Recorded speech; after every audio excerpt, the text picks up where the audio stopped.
हो जांगल में। प्रणाम बाबा महाराज। अनंतर बाबू। बाबा महाराज, जैसे आपका आवाज मैंने सुना, मैंने अपनी झोपड़ी से बाहर निकल करके देखा तो आप जैसे महात्मा के ऊपर मेरा नजर पड़ गया बाबा। जय श्री राम। बाबा महाराज, मेरे पास में 5 वर्ष का बच्चा है बाबा, उसको भोजन के लिए आत्मा व्याकुल हो रहा है बाबा। अगर पल भर में मेरे बच्चे को भोजन नहीं मिला बाबा तो मेरा बच्चा भोजन के लिए मर जाएगा। क्या 5 वर्ष का बच्चा भोजन के लिए उसका आत्मा व्याकुल हो रहा है? हाँ बाबा महाराज। बाबू, उसे कुछ नहीं होगा। तुम बहुत अच्छा मौका पर मेरे सामने आए हो, इसीलिए कहा है कि जाको राखे साइया मार सके ना कोई, जाको राखे साइया मार सके ना कोई, बाल ना बाका कर सके जो जग बैरी हो। बाबू, तुम बहुत अच्छा मौका पर आए हो। सबसे पहले तुम अपने बच्चे के लिए भोजन ले। जय जाति जीवन बचते दुलरा क्या होता, जुग जुग नाम बाबायो ले बाते हर आगे। भोजन लाई बिहार दुलारा के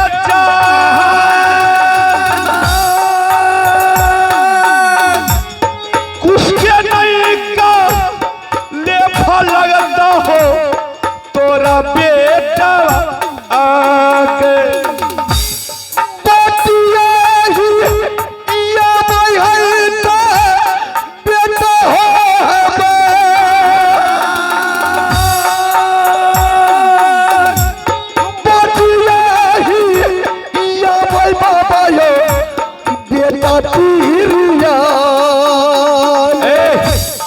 बाबा महाराज, ये एहसान आपका कभी जिंदगी में नहीं भूलेंगे। बाबू, बात सही है, लेकिन एक बात और हम तुम्हारे मुंह से सुन। क्या बाबा? ये जो हम भोजन दिए हैं ये तो सिर्फ एक बच्चा के लिए भोजन है। हाँ बाबा महाराज। लेकिन तुम बोलता है कि हम 3 व्यक्ति हैं। हाँ बाबा, मैंने 3 व्यक्ति हो इस जंगल में। जय श्री राम। बाबू, इस भोजन से तुम तीनों व्यक्ति का गुजारा नहीं जा सकता। तो क्या करेंगे बाबा? परमात्मा जो जितना ही भेजा है भोजन उतना ही करके संतुष्ट करना है। सही बात। लेकिन मेरे पास एक ऐसा महामूल्य सामान है। मेरे पास 2 कंगन है और ये सोने का कंगन। तुम इसको ले जाकर के किसी सेठ के पास गिरवी रख देना या नहीं तो इसको बेच देना, और जो कुछ रुपया पैसा सेठ जी तुमको देंगे उस रुपया का तुम भोजन खरीद करके तीनों व्यक्ति गुजारा करना। अगर इससे भी तुम लोगों का भूख नहीं जाए तो थोड़ी दूर सुरवलपुर राज पड़ता है, वहां एक अबला नारी चौराहे पर बैठ करके सदा बरत बांट रही है। बाबू, तुम वहीं से भोजन मांग करके लाना और तीनों व्यक्ति इस जंगल में गुजारा करना। ये ले लो। बाबा महाराज, तो वह सुरवलपुर में जो सदा बरत बांट रही है अबला नारी, वो क्या करने वाली है? देखो बाबू, वैसे तो संत महात्मा झूठ नहीं बोलता है। वही बेचारी ने हमको एक कंगन दी। हम उससे पूछे, बचिया अगर तुम भूखे को अन्न खिलाती है, प्यासे को जल पिलाती है और निवस्त्र को तुम वस्त्र पहना करके यहाँ से भेजाती है तो फिर इतना रोने की क्या बात? बेचारी बहुत व्याकुल हो रही थी। उन्होंने बोली, बाबा आप समझते होंगे कि हम सुरवलपुर की नारी हो। हम बोले, तब कहाँ की नारी हो तुम? उन्होंने बोली, बाबा मेरी नैहर नैना किला। ऐसा नहीं हो सकता है बाबा, नैना किला का नारी कहीं नहीं जा सकती है बाबा। बाबू, सत्य महात्मा झूठ नहीं बोलता। तो फिर क्या बोली? हुआ जो बताई उन्होंने हम बता रहे हैं। उन्होंने बोली कि मेरे माँ और पिता ने बड़ी शौक से शादी किया महुआ किलाराज में। बाबा, हमारे ससुर की नाम राजा जासर सिंह, सास की नाम रानी देवला और हमारे देवर की नाम बाबू हुदर सिंह। हम उससे पूछे बचिया, जब तुम्हारी ससुराल महुआ किला में है तो तुम सुरवलपुर में आकर के क्यों सदा बरस बांट रही है? अच्छा बात है बाबा, तुमको तो महुआ किला में बांटना चाहिए। उन्होंने बोली बाबा क्या बताऊं, एक दिन की बात है, एक संतान मेरे पास, एक संतान मेरे गोतनी के पास।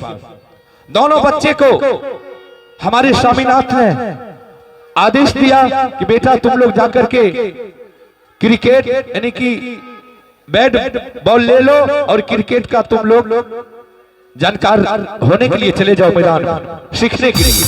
दोनों बच्चे तो मैदान में गया बाबा, दोनों बच्चे में झगड़ा हो गया, जिसके कारण कि गेंद छूटने के कारण हमारे बेटा ने हमारे गोतनी की बेटा को जम करके पिटाई किया।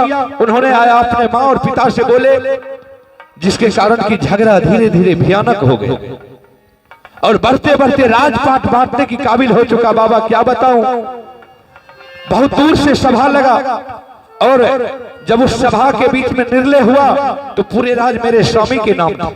हमारे स्वामीनाथ ने उस समय गुस्सा के मारे क्रोध में व्याकुल बना हुआ था, बाय जबरदस्ती हमारे देवर को मार पीट करके तीनों व्यक्ति को सदा के लिए जंगल की तरफ भगा दिया है। बाबू तुम वही तो नहीं हो? नहीं बाबा। अच्छा मैं उसमें से नहीं हूँ बाबा। बाबू अगर उसमें से रहता बाबा तो मैं दर दर का ठोकर ये भीख मांग करके नहीं खाता। ठीक ठीक देखो बाबू, और उन्होंने सब बात बताई। उन्होंने बोली बाबा क्या बताऊं, जब हमारे देवर तीनों व्यक्ति निकल चुके तो हमारे स्वामीनाथ ने तारी दारू का सेवन करने लगा। हम उसे समझाए बुझाए और उन्होंने कवच कुंडल खोल दिया और हमारे देवर को ढूंढने के लिए निकल चुका। इस बीच में सुरवल सिंह राजा को किस तरह मालूम हो गया कि छतरी नाम से खाली हो चुका है। उन्होंने झूठ मूठ का मेला लगाया और हमारे देवर की तलवार को ललकार रहा था। मुझे बर्दाश्त नहीं गया बाबा, हमने महुआ किला छोड़ करके सुरवलपुर मेला में दाखिल हो गई और सुरवल सिंह भाई जबरदस्ती हमको उठा करके अपने महल की रानी बनाना चाहते हैं। इसलिए बाबा हमने 12 बरस का संकल्प लिए है सदा बरस बांटने का। जब 12 बरस पूर जाएंगे तो मेरी शादी सुरवल सिंह के साथ हो जाएगी। इसलिए वही मुश्किल से 2-4 रोज बाकी है 12 बरस पूरने में। बेचारी बहुत व्याकुल हो रही थी। बाबू ठीक है बाबा महाराज, अब आप अपने कुटी का ओर जा सकते हैं। ठीक है मैं तो जाऊंगा, लेकिन एक बात मेरी तरफ से, अगर तुमको कहीं रुदल सिंह मिल जाए तो उसे सारी कहानी कह करके सुना दे। बाबा महाराज आप 10 आंगन जाते हैं, 10 दरबार जाते हैं, इधर उधर घूमते हैं, जब आपको नहीं मिला तो भला हम बनवासी भिखारी है, हमको कहां से मिलेगा रुदल सिंह? ठीक है हम भी देखेंगे, हमको भी मिलेगा तो बोल देंगे। ठीक है जा सकते हैं। जय श्री राम।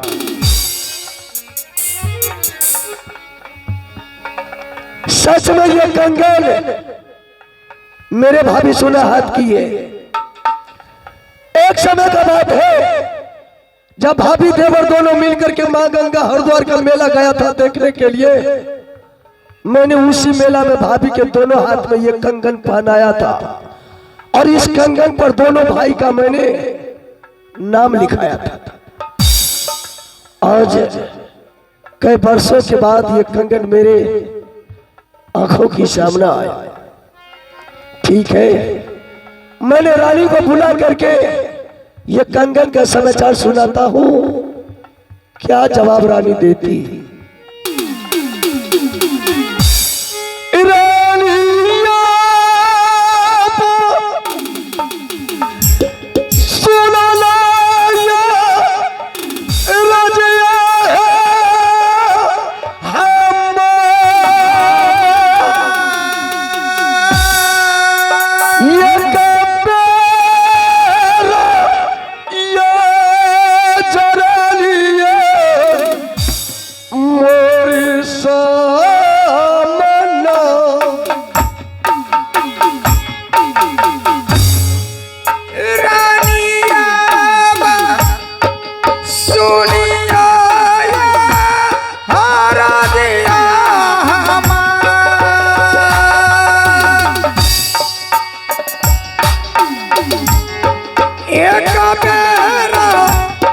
अब यौ रानी मोर सामना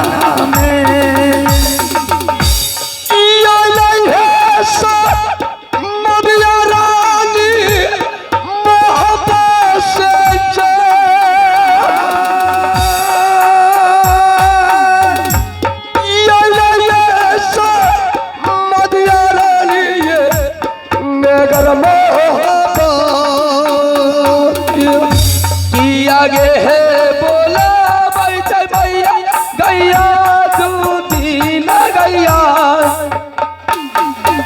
कौन गे मसी बात आई गे हर के जागले या चाहे दुलारिया रानी श्यामला या ये कबीरा या जय रानी मोरी श्यामला किया दूर घाटला घाटला जगला बितवाता किया दूर घाटला घाटला भाई गे जागले सारे साल रानी दबाए सुना सारे